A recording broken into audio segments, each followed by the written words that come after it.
What was the most shocking transfer to you? Yung nakita mo last season na pwede ko itong kakampi. Pagkakampi ko to, champion kami. Who would win a one-on-one game between you and Jake? Oh! Bakit ba lumilipat ang mga players? Maraming factor yan. Yan yung susubukan natin pag-usapan at himayin kasama ng ating special guest for today. He is the reigning Rookie-MVP of NCAA Basketball, Mr. Clint Escamis, on this episode of Game On the Podcast. How's the preparations? Tignan mo yun.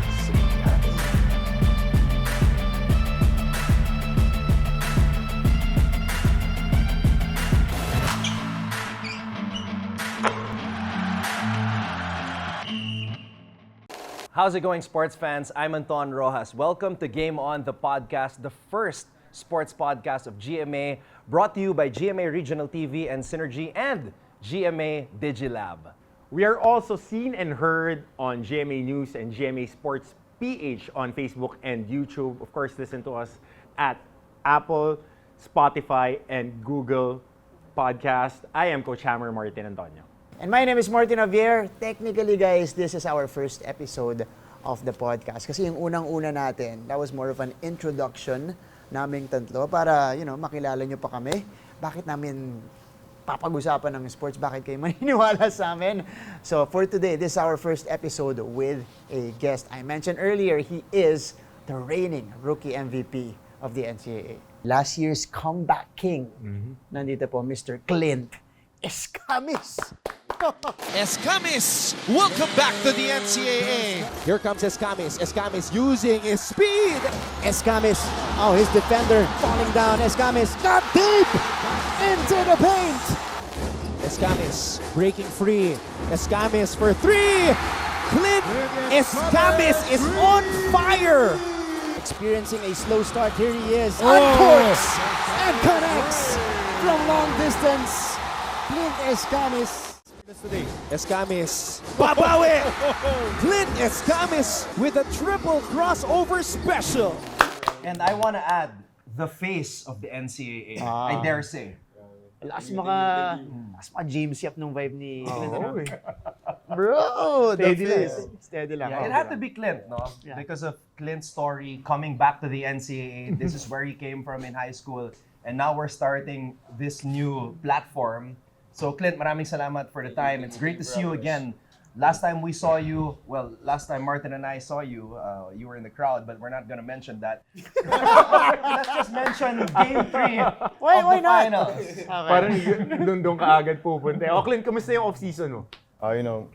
After nung finals, syempre, enjoy muna. Take a breather. Went back to my home province, Davao. And yun, drink some beers and spend time with my family. Nagpanalay ka ba sa Davao? Hindi nagpanalay. Sabi ko, basketball hiatus muna ako nun. So, yun, got to spend time with my cousins, my titos, and the whole bunch of the family. And after that, went to Siargao. Doon ako nagpanalay. Pwede ba yung sabihin? Pwede yun. Nagpanalay Okay naman kala Coach Randy tsaka kila Coach Yung yun. Approve yun. Approve. Basta nagpaalam. Yung mga ba, hindi nagpapaalam. Hindi ba dapat sa Siargao ka po, Marty, at nag-beach, doon ka talaga may ininbitahan ka doon? Hindi, doon ako sa Siargao. Party, then panalay.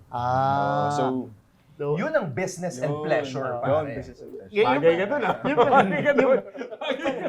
Yung pala ang Tagalog version sa basketball. Party and panalay. Automatic yan. Automatic. Best combo yun. So yun, after nun, syempre, bumalik ako, started practice again with the Mapua. Tapos, yun, got invited to Team Abra to play for Team Abra for this season's MPBL. And yun, ongoing season then, continuing workouts and getting ready for season 100. Okay, big break yun, yung sa Abra. And again, you're working with professional players, makababa na. Okay, Yung coach nila is a former Mapua Cardinals player, Coach Tantan Banal. So, Jonathan Banal, nakita natin si Coach Tantan was with Tantan. Coach Chito during the season. Kaya very active sila that part of the alumni support ng team ng Mapua. Tsaka loaded ang team mo doon. Loaded talaga. Yun, we have the Mactalios, yun, sila Prince Capiral, sila JP Faundo, daming ex-pros. Dali na. Kakampi ko pa si Prince Capiral. Naging kakampi mo. Teka, i-bring up ko lang. Kita mo, no? No, I'm laughing because kahit dito sa podcast, you're really inserting yourself Hindi, kasi- in the conversation. No. Kasi si Prince naging teammate ko eh. Naging teammate ko at mga kakilala ko yung mga Yeah. naging coaches nila. And wire vet na si Prince. Bring up ko lang dahil nandito na tayo. Binanggit mo na si Spider-Mac, ha? Spider-Man. Yun. So, i-expect ba namin season 100 parehas na kayo ng handles? Oo naman yun. Package? Siyempre yun si Mac yan. Ever since mga, kailan ba siya napanood? When I started watching the PBA, yun idol ko din siya nun eh. Yung masasabi ko, yung parang idol mo naging teammate mo, yung masasabi ko. Ma-pierce mo na yung It's iniidolo mo pretty dati. ironic, no? Because there was a time, 1 December, Mac Talio was the face of the MPBL. And then now, face of the MPBL, face of 3x3, number 1 3x3 player in the Philippines. Now they're on one team with the face of the NCAA. It's nice how their paths converged. The faces are clashing. Okay, anyway. Okay. Ito muna. You won a rookie MVP. I feel like this is the sweetest feeling for you, especially returning to the NCAA. Your thoughts on that? Kasi syempre, ikaw, alam ko, ang expectation mo sa sarili mo, mataas. Pero syempre, hindi mo naman i-goal na mag-rookie MVP. Ano naman yung mga feelings mo, thoughts mo about winning rookie MVP? Yun, exactly. Every game, parang one game at a time yung mentality ko. So, pag good game ako sa etong game na to, parang it adds on until may nagsasabi, uy, you can win rookie MVP, you can win. So, parang when you reach that point na i-awardan ka na, so, mostly parang alam mo na. Kasi, syempre, madami nagsasabi sa'yo eh. And, yun nga, may mga stats to prove it. So, sa landslide daw, sabi. So, yun, sobrang thankful and grateful din ako na yun, ganun tiwala sa akin ni Coach Randy. I actually felt na Clint had a big chance for defensive player of the year as Yun well. nga itatanong ko eh. Parang, kasi parehas tayo, di ba, napansin natin, you were league leader in steals and you were one of the better rebounding guards. And you had games that you had 2 shot blocks, a shot block. Na-surprise tayo nung awarding eh. Kasi I was expecting that you would be defensive player of the year. Is it a part now of your off-season na, kasi at your grasp na yun eh, was it something that you are now working towards? Oh, syempre, at that time, nakapanghinayang, syempre, only you want to do it. Is your Raimi lang ba? Yung nakagawa nung five awards. Hinakot niya. Oo, hinakot. So, to be Filipino and 5'11" point guard, shooting guard is grabe yung achievement na yun. Especially being an example na you can do everything kahit under 6. So, yun. Yun pa rin. Focus ko pa rin, syempre, defense ko and improving talaga. Especially yan, sa MPBL, ang daming veterano na guardia na may hirap bantayan. So, kailangan talaga. So, mandadala ko yun sa NCAA, hopefully. Maraming tricks yung mga Experience. veterans dun. Oo. Diba? Sa ensayo pa lang, sa ensayo. Pwede, pero ito, Clint, yung mga tao kasi, na-highlight yung performance mo sa NCAA. Ginagawa mo na ito dati pa. So, you were with UE for, one season? One season with UE. Dami mo na ring steals doon. You were a very good He was defensive number guard as 1 well. in steals in the UAP. Oh, yun. Number 1. So, doon pa lang nakita mo na yung laro. Sige, I want you to, ang laki kasi ng jump mo nung play mo when you were with UE going to Mapua. What happened in your very first year? You were coming off a winning program in Mapua. Went to UE. Mga nakita mo doon, natutunan mo na. Nadala mo pagbalik mo sa NC. Sa UE, yung role ko doon, point guard doon talaga. Point guard, defense, facilitate. So, medyo doon, ko eh. Shackled. Shackled ako. May chains ako eh. So, partner that with the given confidence na binibigay sa akin ni Coach Randy, yun. Grabe yung improvement na Ano pala to? para sa akin. Change siya nung kasi season talaga. high school ako, pure scorer lang talaga ako. Like, bakaw. Yung sasabihin ko. Pass first. Pass to the ring. Yun. Siyempre, madaming players din na nauna sa akin sa UE. Like sila Harvey Pagsanan. Yun yung mga scorer nun eh. So, yun. Natuto pumasa. Teka lang, nasa collision course pala to. Season 100, may Pagsanan, Escamis pa lang Good friends kami nun. Good friends kayo. Super good friends. Alam mo, brother, before the season started, tinatanong kaming tatlo eh, who are the top 5 players of the NCAA? And I don't remember any one of us picking Clint Escamis. Everybody was saying that Will Gozum is going to be the MVP again. He's going to be the best player. He's going to dominate. And after that first round, when we saw your numbers, we saw what you were doing, that's when I started to see it. Clint Escamis is the guy. He's going to be the face of the NCAA. Did that ever get in your head na you're one of the best players, if not the best player in the NCAA, and all the hype is starting to come to you? Before release date. How did you stay grounded when all of that was happening? Na umangat na yung laro mo? Well, yun nga din. Babalik din ako sa time ko sa when I was nothing. Bali parang andun lang ako. 0-14.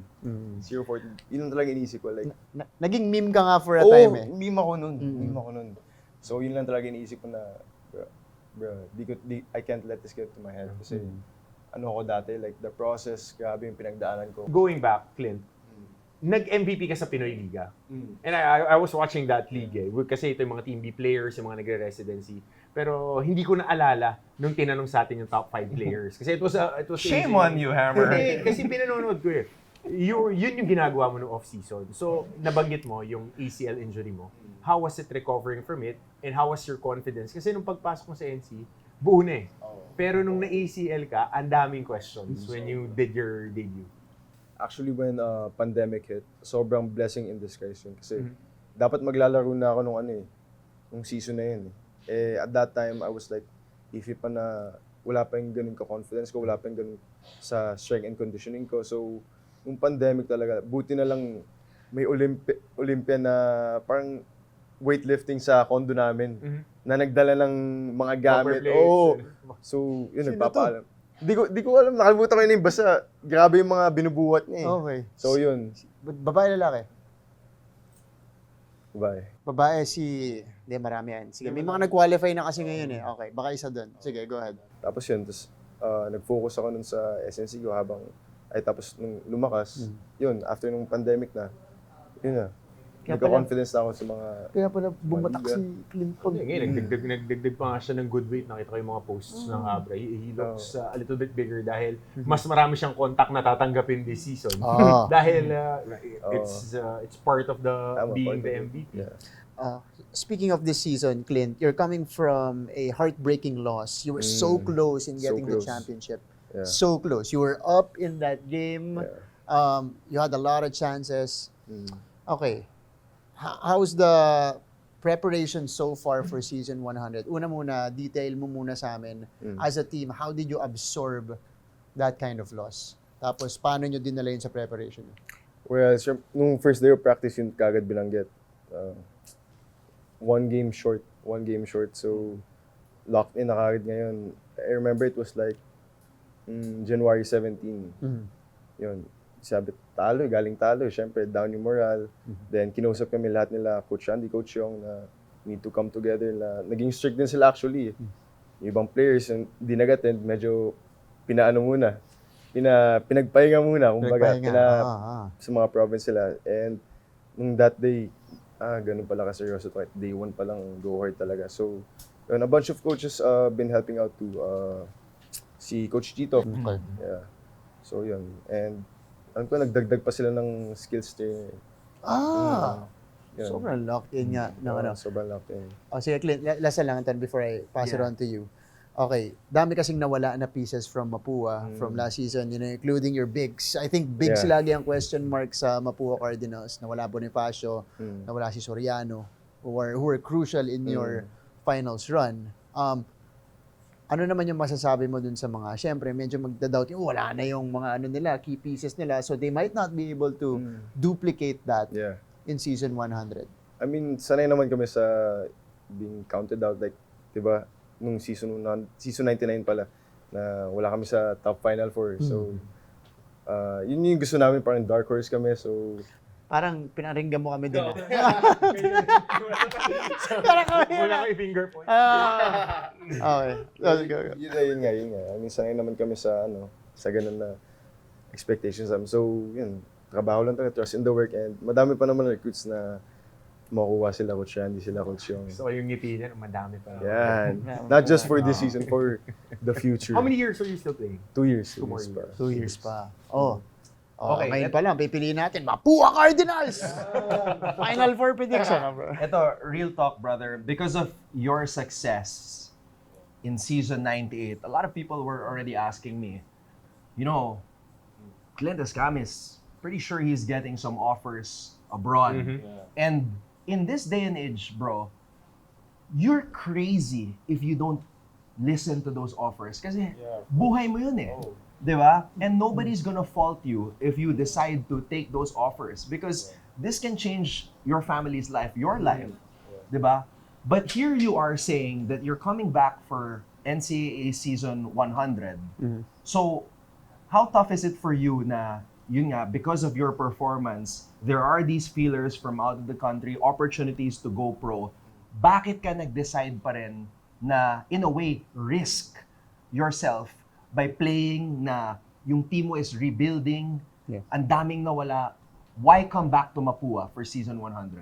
Simple. They took a risk on me when no one else did. Since high school, second time in college, and gotta repay it back. And for me, dadating din naman yan eh. Masakit yung sinabi niya nung high school. Dapat beda to maglalaro eh. Dapat sa beda na siya. Red Cubs na eh. Pero again, he was at the right place and he won. Yeah, respect, man. Respect. Mahirap yung adjustment mo. I mean, sabi mo nga, di ba, you were a scorer coming off that Red Robins Championship runs. Tapos, pagpunta mo sa UE, it was a different facet of your game na hinihingi ng program. Was it a difficult transition for you? Actually, galing din ako injury nun eh. ACL injury. Oh, yun nga. Yun pa. So yun, akala nila siguro, di nila, mas iba yung, may ibang mas magaling na scorer. So, yun, doon nila ako nilagay sa rule na yun. So, syempre ako naman, mag-a-adapt talaga ako kasi sila nag-control ng minuto ko eh. Correct, So, yun, I had to learn yun for like 2 years, mga ganun. Kasi, pandemic, ACL season sa UAP, then pandemic season. So, yun, madami akong natutunan doon. Pero you made a huge decision to go back to Mapua. Yeah. I call it, well, difficult at that time kasi syempre, rookie year mo ng UE, meron ka namang playing time eh. Kumbaga, nasa iyo rin naman yung susi nung team na yon. Then you went back to the NCAA. Mas mahirap pa yon kasi 1 year kang hindi maglalaro sa mother league, sa isang competitive league. What was that residency year like? Ano yung ginagawa mo doon? What were your thoughts? Were you itching to play when you were watching on the sidelines? Okay, so let me take nung nag-transfer from UE to Mapua, wala talagang gustong, even my mom wanted me to stay in UE. Like, sige, trust, may plano sila para sa'yo. Pero parang at that time, nag-ask na guidance from God. Totoo to. Parang give me a sign kung ilipat ba talaga ako or mag-stay ako. Sa condo namin, pagkanan, nakita ko yun sila, mga weeks after na to, when I prayed, nakita ko sila Warren, sila Toby Agustin, sila Waki, nag-training sila sa San Pedro, sa Amusok. Sa Amusok. Clint, kung yung off-season mo nun, medyo yung transfer niya parang flew under the radar, di ba? Yung off-season natin ngayon, crazy. Transfers. Parang naging NBA free agency. Okay. Grabe. Open season, not just in the UAAP, but in the NCAA. I was more surprised with the player movement in the NCAA. Kasi usually, alam natin, nagsistay yung mga players dito sa NC. Kasi yun yung mga diamonds in the rough na-discover dito. So, talagang dyan sila dyan. Pahihinugin, di ba? Magde-develop. This season, daming lumipat. You're talking about different players here. I'm sure you can relate to their experience. Yeah, of course. Ikaw, ano yung tingin mong, kumbaga, bakit ganito yung naging trend this year in terms of transfer of players, different sides? Ang bilis eh. For me, number one yung syempre, you can all agree yung offers na binibigay ng mga schools, alumni. Grabe talaga. Nakausap ko yung mga, like sila Roy Sumang, kinakausap ko. kanina in practice na grabe, pinag-usapan namin yung mga transfers. Sabi, yung time daw nila, grabe daw, yung opportunity lang gusto nila makuha, yun lang yung gusto nila.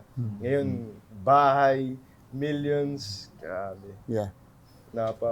On na lang siya eh. Ikaw, ano yung, nung nag-transfer ka, ano yung priorities mo when you transferred out from Number one, UE going to Mapua? Opportunity talaga. Number one opportunity. Kasi, nung high school, binigyan na akong keys si Coach Randy. And yun, nung nag-usap kami, nung natalo sila nung 97. nung 97, dito ka na, bumalik ka na. Yung nag-usap kami, like, ikaw na lang kulang. Yun yung sinasabi, ikaw na lang kulang. Yun din sinasabi.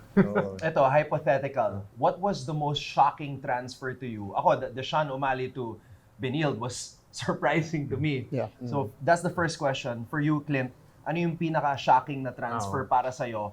And yung second, hypothetical, if you could pick any player to move to Mapua, who would that player be? Yung sa first one, na-shock talaga ako. Sa good friend ko, Peter Rosilio. Shout out.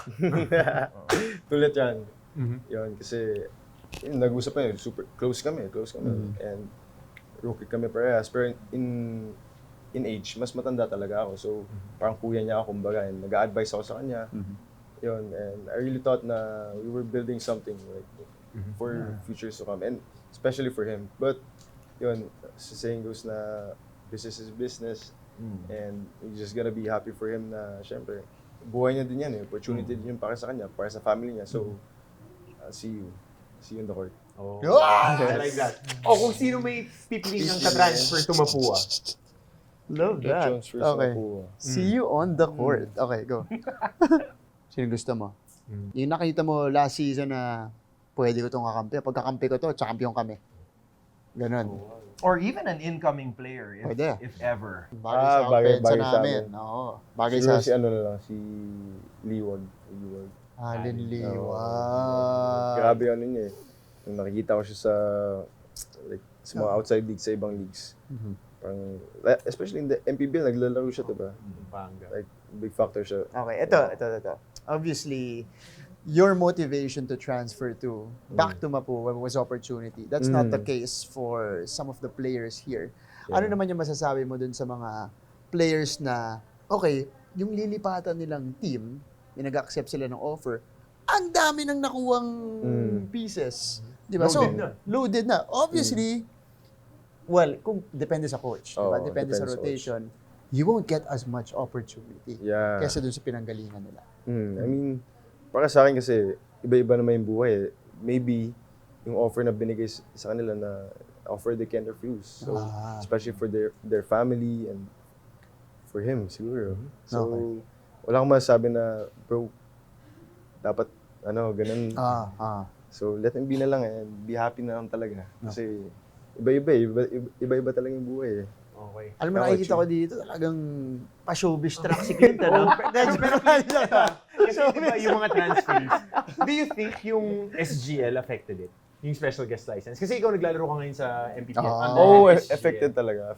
Will it affect, kunwari, I'm recruiting you and the SGL is on the table? Will it be part of the consideration? For me, siguro yung iba. Para sa akin. Kasi iba, syempre gusto, lalo na sa residency, hindi ka makakalaro for NC. Syempre gusto mo mag-gain na experience sa ibang league. Yung ibang leagues for college players, medyo konti lang, mga 2-3. For magka-bonus ka ng mag-SGL sa like AC Basket or MPBL, diba? Malaking bagay yun, especially kalaban mo mga pros. So added experience yun for the next year na maglalaro sila. So, yun, para sa akin, yun on the table, dapat maglaro. Alam ko nga sa sa San Bedo. Saan? Ano? Sa San Bedo, Ano walang yan? SGL eh. Ano yan? Aral eh. Aral. Basta ka ng requirements muna eh. Hindi, kasi yun yung isa sa mga part of the consideration if the school will allow you to participate. Pagbalik mo sa NCAA, naging mas madali ba yung basketball para sa'yo? Lalo na, you had the taste of the collegiate league already. Tapos, pagbalik mo ba dito? Kasi kita namin talaga, angat na angat yung laro mo eh. That's a good question, bro. Kasi UAAP, NC eh. Mas mahirap siya sa UAP kasi in terms of yung mga film. Ay, may mga ano, mga import pala. FSA. Yeah, FSAs. FSAs. So,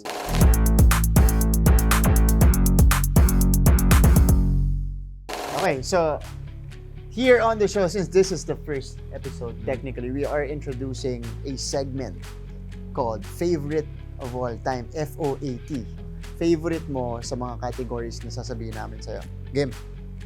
sige, game.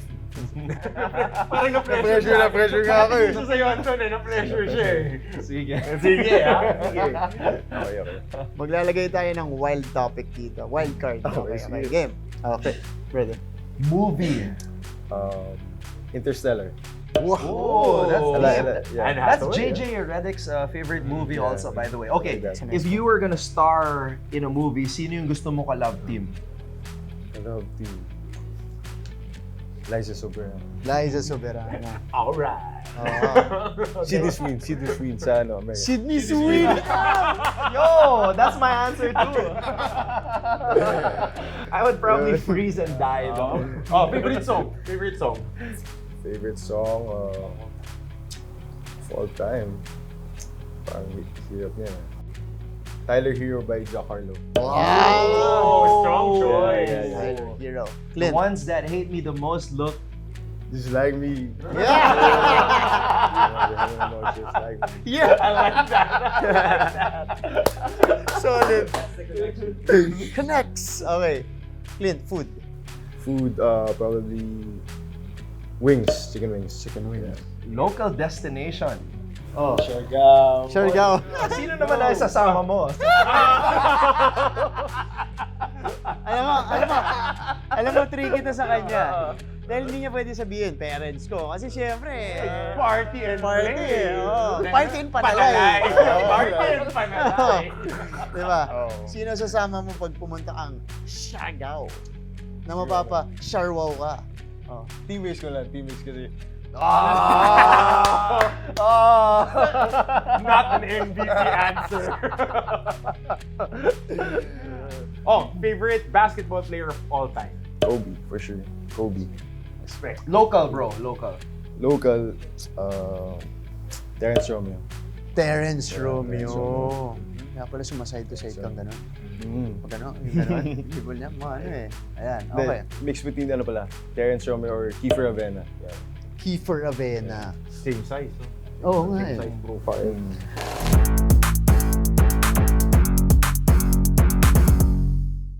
Brother, bago nagsimula yung NCAA Finals, we were building it up because everybody was so excited about this. This was one of the storylines. Jacob Cortez, King Lion versus Clint Escamis, King Cardinal, face of the NCAA, going at it in the finals. Yeah. You guys went at it, super fun to watch. Yeah. Who's a player that you would like to play one-on-one with? And okay, I'll answer that question first. Sino yung gusto mo maka one-on-one? Because you're one of the best one-on-one players right now in collegiate basketball. Right now in the NCAA? Yeah, or last anywhere, kahit sa MP. season?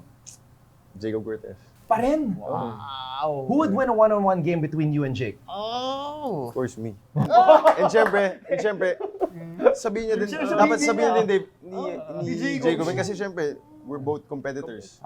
Yung dapat ma-offend ako pag sinabi niya si Clint. Nag-one-on-one na ba kayo ni Spider-Mac? Yeah, we did. Who won? Wow. Who won? Who won? It's not who won, it's like one-on-one drill. Okay. We score each other. Pero syempre gusto kong match up na yun. Oh, Kasi- that's a good match. Yeah. Spider-Mac. Spider-Mac. Yun na Yun yun eh. Almost the Gagi, same mold nga eh. that guy's bag is deep. Okay, speaking of bag, bro, go-to move and what move are you working on in your bag right now? Go-to move ko, definitely the step back. Step back, crossover step back. Yeah, then we'll incorporate sa season 100 yung, what do you call that movie? Like, yung ganun, ano nga tawag doon? Yung ginagawa ni Mactalio. Sean Mactalio, yung ball over. Ball over hop. High step. pick up. High pick up, yun. Para pag susundot yung, titignan mo lang, kain. Ginawa ni Mactalio yun, first game eh. Gusto ko matutunan yung move na yun. Like, nagpapaturo ko sa kanya eh. Ano may ginagawa yun? Pag susundot, galing eh. Ginagawa niya yun eh. Kent Salado, yun. Kento Salado. Oh, O Marts, pwede mo na itanong yung gusto mong tanungin sa kanya kanina. Ano yung mga hard-hitting questions? Singita, in your bag. Okay. What's your go-to move off the court? Okay. The Clint, the rookie MVP of the NCAA, reigning rookie MVP. Joining us. Thank you. Okay, I hope it wasn't too hard for you. Yeah. We made Enjoy. it easy. Oo nga eh.